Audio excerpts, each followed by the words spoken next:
ఎంతైనా బ్లడ్ రిలేషనే బయట వాళ్ళే అని శ్రీకర్ అంటూ ఉంటే, శ్రీకర్ నేను అంత పెద్ద తప్పేం చేశాను అలా మాట్లాడుతున్నావు? అవని వల్లే కదా అత్తయ్యకు అలాంటి సమస్య వచ్చింది. అలాంటి సమస్య సృష్టించిన అవనికే వెళ్ళి అత్తయ్య గురించి చెప్తుంటే నేను తట్టుకోలేకపోయాను. అందుకే అలా మాట్లాడాను.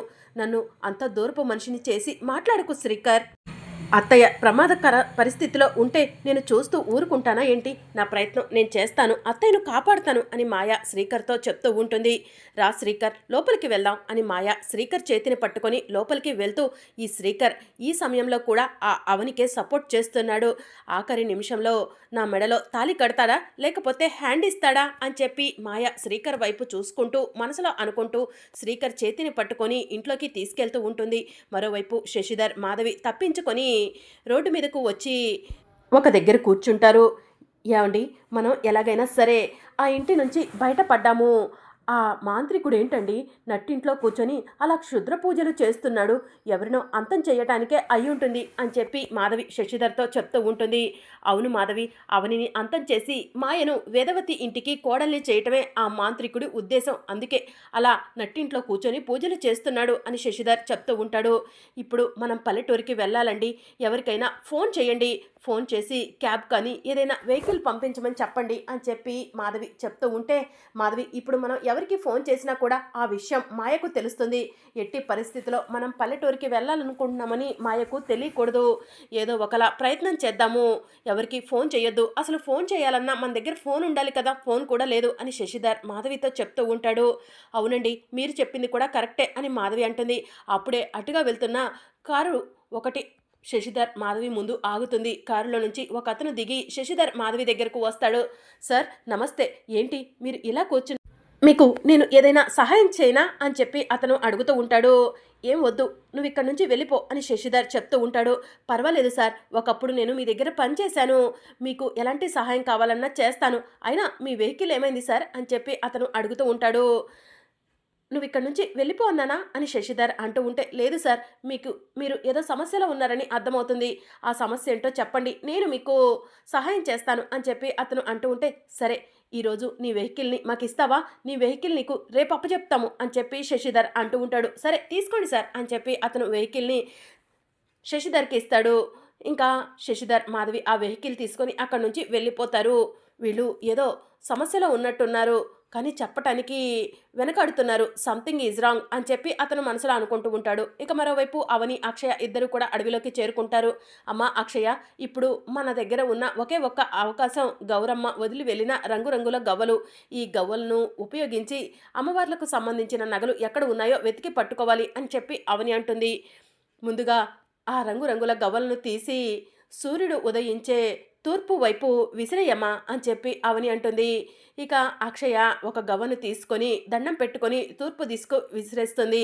ఆ తరువాత రెండవ గవ్వను సూర్యుడు అస్తమించే పడమర దిశకు విసిరేయమ్మా అని చెప్పి చెప్తూ ఉంటుంది. రెండవ గవ్వను కూడా అక్షయ విసిరేస్తుంది. తరువాత ఉత్తరం దక్షిణ దిశలకు కూడా విసిరేయమ్మా అని చెప్పి అవని చెప్పడంతో ఇక అక్షయ గవ్వలను 4 దిక్కులకు విసిరేస్తుంది.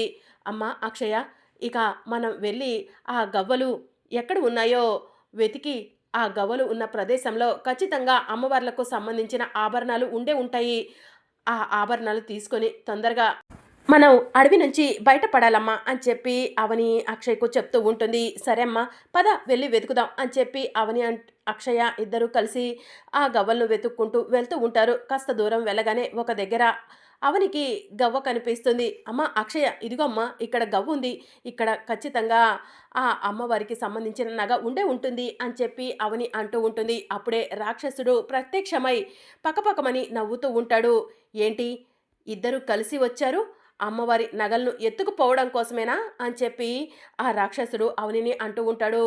ఇది అమ్మవారికి సంబంధించిన కార్యం, ఇలాంటి విషయాల్లో తప్పుడు పనులు చేయాలని చూస్తే అమ్మవారు ఊరుకోదు అని చెప్పి అవని ఆ రాక్షసుడికి చెప్తూ ఉంటుంది. ఏంటి, నాకే నీతులు చెప్తున్నావా, అమ్మవారి నగలను మీరు తీసుకెళ్తా అంటే నేను చూస్తూ ఊరుకుంటానా? ఊరుకోను. మిమ్మల్ని చంపేస్తాను. మిమ్మల్ని అంతం చేస్తాను అని చెప్పి ఆ రాక్షసుడు అంటూ ఉంటారు. అమ్మవారు నిన్ను వదిలిపెట్టదు అని చెప్పి అవని అంటూ ఉంటే, ఆ అమ్మవారి సంగతి మా గురువు చూసుకుంటాడు అని చెప్పి రాక్షసుడు అంటూ ఉంటాడు. మీ గురువా? ఎవడు వాడు? అని చెప్పి అవని అంటూ ఉంటుంది. మాటలు జాగ్రత్తగా రానివ్వు. మాటలు అదుపులో మాట్లాడు. మా గురువుని ఎవడు వాడంటావా? నిన్ను, ఈ కూనను ఇద్దరిని అంతం చేస్తాను అని చెప్పి ఆ రాక్షసుడు అవనిని అక్షయ్ను చంపటానికి ప్రయత్నం చేస్తూ ఉంటాడు. ఇక అవని అక్షయ ఇద్దరు కూడా ఆ రాక్షసుడి నుంచి తప్పించుకుంటూ ఉంటారు. ఆఖరిగా ఆ రాక్షసుడు అవని అక్షయ గొంతు పట్టుకొని మిమ్మల్ని అంతం చేస్తాను, అమ్మవారి నగలను మీరు ఎత్తుకుపోవడానికి వీల్లేదు అని చెప్పి అవనిని అక్షయ్ను గొంతు పట్టుకొని నులుముతూ ఉంటాడు. వదలరా, వదులు అని చెప్పి అవని అంటూ ఉంటుంది. మీ అంతం నేను చూడాలి అని రాక్షసుడు అవనిని అక్షయ్ను గొంతు నులుముతూ నెట్టేస్తాడు. దాంతో అవని అక్షయ ఇద్దరు కూడా కొండ మీద నుంచి కిందకు పడిపోతారు. దాంతో స్పృహ కోల్పోతారు. ఇక ఆ రాక్షసుడు మీ ఇద్దరిని వెతుక్కుంటూ వచ్చి చంపేస్తాను అని చెప్పి అవనిని అక్షయ్ను చంపటానికి వెళ్తూ ఉంటాడు. ఇక అవని అక్షయ ఇద్దరు కూడా స్పృహలో ఉండరు. ఇంకా ఆ సమయంలో సూర్యుడు ఉదయిస్తూ ఉంటాడు. ఆ ఎండ అవని మీద పడుతుంది. అవని స్పృహలోకి వస్తుంది. అక్షయ్ కోసం వెతుకుతుంది. అక్షయ్ కనిపించగానే అక్షయ అక్షయ లేమ్మా అని చెప్పి అక్షయ్ను పైకి లేపుతుంది. అమ్మా, మనం ముక్కుపుడక సహాయంతో అమ్మవారి నగలను సొంతం చేసుకుందాం అనుకున్నాము. కానీ ఇక్కడ ఈ రాక్షసుడు ఉన్నాడు. ఎలా అమ్మా ఆ అమ్మవారి నగలను సొంతం చేసుకునేది అని అక్షయ అడుగుతూ ఉంటుంది. అమ్మ అక్షయ, ఈ రాక్షసుడు ఉన్నాడని తెలిస్తే నిన్ను ఇక్కడికి తీసుకొచ్చేదాన్నే కాదు. నేను ఎలాగో ఒకలా ఆ అమ్మవారి నగలను తీసుకొని ఇంటికి వస్తాను. నువ్వు ఇక్కడి నుంచి వెళ్ళిపోమ్మా అని చెప్పి అక్షయకు అవని చెప్తూ ఉంటుంది. నిన్ను వదిలి నేను ఎలా వెళ్తానమ్మా? నువ్వు ప్రమాదంలో ఉంటే నిన్ను వదిలి నేను ఎలా వెళ్ళగలను అని చెప్పి అక్షయ అంటూ ఉంటుంది. అమ్మవారి నగలను తీసుకొని అడవి నుంచి బయటకు వెళ్ళటం అనేది జరిగితే మన ఇద్దరం కలిసే వెళ్ళాలే, కానీ ఒకరిని వదిలి ఒకరం వెళ్ళటం కుదరదమ్మా అని చెప్పి అక్షయ అంటూ ఉంటుంది. ఇక మరోవైపు వేదవతిని బెడ్ మీద పడుకోబెట్టి కుటుంబ సభ్యులంతా కూడా చుట్టూ నుంచొని ఉంటారు. ఇక కుటుంబ సభ్యులంతా కూడా కంగారు పడుతూ ఉంటారు. ఇంకా అప్పుడే ప్రసాదరావు, ఒరే శ్రీకర్, ముందు కృష్ణకు ఫోన్ చేయరా, డాక్టర్ని తీసుకొస్తానని వెళ్ళాడు, ఇంకా రాలేదు అని చెప్పి చెప్తూ ఉంటాడు. అప్పుడే కృష్ణబాబు, నానా డాక్టర్ని తీసుకొని వస్తున్నాను అని చెప్పి గట్టిగా అంటాడు. రండి డాక్టర్, మా వేదకి ఏమైందో చూడండి అని ప్రసాదరావు అంటూ ఉంటాడు. ఇక డాక్టర్ వచ్చి వేదవతిని చెక్ చేస్తూ ఉంటుంది. డాక్టర్, ఎంత డబ్బు ఖర్చైనా పర్వాలేదు, మా అమ్మకు పూర్తిగా తగ్గిపోవాలి.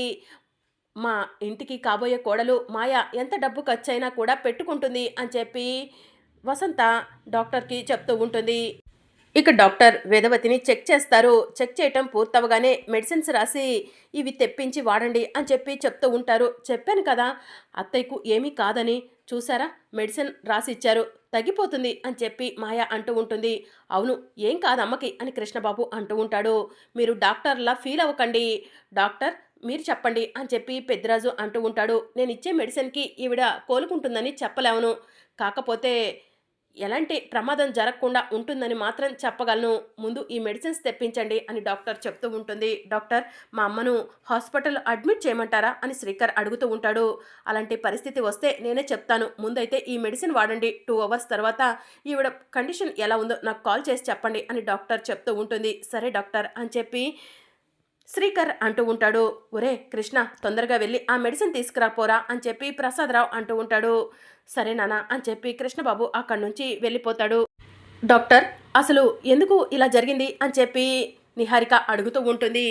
వేప చెట్టు నుంచి రక్తం వస్తుందని ఊర్లో జనమంతా మాట్లాడుకుంటున్నారు. అంతేకాదు ఈ ఇంట్లో ఏదో అశుభకార్యం కూడా జరుగుతుందని మాట్లాడుకుంటున్నారు అని డాక్టర్ చెప్తూ ఉంటుంది. డాక్టర్, మీరు డాక్టర్ చదువుకున్నారా లేకపోతే మూఢనమ్మకాలను చదువుకున్నారా అని మాయ అంటూ ఉంటుంది. నేను డాక్టరే చదువుకున్నాను, కానీ నేను ఒక మనిషిని, ఈ ఊర్లో ఉంటున్నాను. సాంప్రదాయానికి అమ్మవారికి విలువ ఇస్తాను. ఈ కుటుంబంలో ఏం జరిగినా కూడా అమ్మవారి దయ కృప ఉంటుందని అందరూ కూడా మాట్లాడుకుంటూ ఉంటారు. నేను కూడా అదే నమ్ముతాను. ముందు నేను చెప్పింది చేయండి అని చెప్పి డాక్టర్ అక్కడి నుంచి వెళ్ళిపోతుంది. ఇక ఈ పెళ్లి జరిగినట్టేలే, అత్తయ్య గారి పరిస్థితి ఇలా ఉంది అని చెప్పి పెద్దరాజు అంటూ ఉంటాడు. ఏందయ్యా అలా మాట్లాడుతున్నావు, అమ్మ కోలుకుంటుందిలే అని చెప్పి వసంత అంటూ ఉంటుంది. ఏంటి అత్తయ్య ఏదో డెత్ బెడ్ మీద ఉన్నట్టు మీరంతా అలా మాట్లాడుతున్నారు? ఇంకా పెళ్ళికి 2 రోజులు సమయం ఉంది. ఈలోగా అత్తయ్య కోలుకుంటారు అని చెప్పి నిహారిక చెప్తూ ఉంటుంది. ఏవండి నేను కోలుకున్నా, కోలుకోకపోయినా ఈ పెళ్లి జరగాలండి అని చెప్పి వేదవతి చెప్తూ ఉంటుంది. ఏంటమ్మా అలా మాట్లాడుతున్నావు? నువ్వు కోలుకున్న తర్వాతే ఈ పెళ్లి అని చెప్పి శ్రీకర్ అంటూ ఉంటాడు. ఒరే శ్రీకర్, నేను చచ్చిపోయే పరిస్థితిలో ఉంటే నా ఆఖరి కోరిక నీ పెళ్లి చూడటమేరా.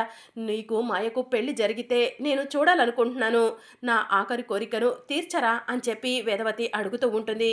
ఇక దాంతో కుటుంబ సభ్యులంతా కూడా షాకింగ్గా వేదవతి వైపు చూస్తూ ఉంటారు. అమ్మా అక్షయ, ఆ మాంత్రికుడు నిన్నేమైనా చేస్తాడేమోనని భయంగా ఉంది అని చెప్పి అవని అడవిలో ఉండి అంటూ ఉంటుంది. ఆ మాంత్రికుడు మనల్ని ఏం చెయ్యాలనుకున్నా కూడా ఆ అమ్మవారు మనకి అండగా ఉందమ్మా. ఈ సమయంలో మనం అమ్మవారి సహాయం తీసుకోక తప్పదు అని చెప్పి అక్షయ్ అంటుంది. అమ్మ, ఆ మాంత్రికుడు మనల్ని ఏమీ చేయలేడమ్మా అని చెప్పి అక్షయ్ చెప్తూ ఉంటుంది. ఆ మాంత్రికుడు ఇటే వస్తున్నాడు, మనల్ని చంపే వరకు వదలడు అని చెప్పి అవని అంటుంది. నేను అమ్మవారి స్తోత్రం చదువుతూనే ఉంటాను అని చెప్పి అక్షయ అంటూ ఉంటుంది. ఇక అక్షయ నందిని నందిని అని చెప్పి పాట పాడుతూ అమ్మవారి స్తోత్రాన్ని చదువుతూ ఉంటుంది. ఇక ఆ మాంత్రికుడు అవని అక్షయల దగ్గరకు వస్తాడు. నా కళ్ళ ముందే ఆ అమ్మవారి స్తోత్రం చదువుతున్నావా కోనా, నిన్ను చంపేస్తాను అని చెప్పి ఆ రాక్షసుడు అక్షయ్ను ఎత్తుకొని వెళ్ళిపోతూ ఉంటాడు. రేయ్ ఆగరా, ఆగు అని చెప్పి అవని అడ్డుపడుతూ ఉంటుంది. అవనిని పక్కకు నెట్టేసి ఆ రాక్షసుడు అక్షయ్ను ఎత్తుకొని వెళ్తూ ఉంటాడు. అక్షయ ఆ రాక్షసుడు ఎత్తుకెళ్తున్నా కూడా అమ్మవారి స్తోత్రం పఠిస్తూనే ఉంటుంది. అమ్మా భవానీ, ఈ సమయంలో మాకు అండగా ఉండాల్సింది నువ్వేనమ్మా. ఆ రాక్షసుడు నా కూతుర్ని ఎత్తుకెళ్ళిపోతున్నాడు. ఇన్ని రోజుల తర్వాత నా కూతురు నా దగ్గరికి చేరిందన్న సంతోషంలో నేను ఉన్నాను. మళ్ళీ నాకు ఆ సంతోషాన్ని దూరం చెయ్యకమ్మా. నువ్వే ఎలాగైనా సరే ఆ రాక్షసుడి నుంచి నా కూతుర్ని కాపాడాలి అని చెప్పి అవని అమ్మవారికి నమస్కారం చేసుకుంటూ ఉంటుంది. అవని చేతిలో ముక్కు పుడక ఉంటుంది. అప్పుడు ఆకాశంలో దుర్గాదేవి ప్రత్యక్షమవుతుంది. తన శక్తిని అవని దగ్గరకు పంపిస్తుంది. ఇక అవని చేతిలో ఉన్న ముక్కు పుడక నుండి ఏదో శక్తి వస్తున్నట్టు అవనికి కనిపిస్తూ ఉంటుంది. ఆ శక్తి ఒక దగ్గరకు వెళ్ళి ఆగుతుంది. ఇదేంటి, ముక్కు పుడక నుంచి ఇలా కలర్ఫుల్గా లైట్లు వచ్చాయి, ఏంటిది, అది ఇక్కడికి వచ్చి ఎందుకు ఆగింది అని చెప్పి అవని అక్కడికి వెళ్ళి వెతుకుతూ ఉంటుంది. అక్కడ ఒక బొమ్మ కనిపిస్తుంది. అమ్మ భవానీ, ముక్కు పుడక నుంచి ఈ బొమ్మ కనపడే శక్తి వచ్చింది. ఈ బొమ్మలో ఏముందమ్మా, నువ్వే నాకు సూచించమ్మా అని చెప్పి అవని అమ్మవారికి నమస్కారం చేసుకుంటూ ఉంటుంది. ఆ బొమ్మను చూస్తూ ఉంటుంది. ఆ బొమ్మను చూస్తూ అటు ఇటు తిప్పుతూ ఉంటే ఆ మాంత్రికుడు గిరగిర తిరుగుతూ ఉంటాడు. ఇదేంటి, ఈ బొమ్మ అసలు దేన్ని సూచిస్తుంది, ఎందుకు ముక్కు పుడక నుంచి ఈ బొమ్మ కనపడే శక్తి వచ్చింది అని చెప్పి అవని ఆలోచిస్తూ ఉంటుంది. ఇక అలా ఆలోచిస్తూ ఆ బొమ్మను అటు ఇటు తిప్పుతూ ఉంటే ఆ మాంత్రికుడు కూడా అటు ఇటు తిరుగుతూ ఉంటాడు. ఇక దాంతో అవనికి అసలు విషయం అర్థమవుతుంది. ఇప్పుడు అర్థమైందమ్మా, ఆ రాక్షసుడి ప్రాణాలు ఈ బొమ్మలో ఉన్నాయని.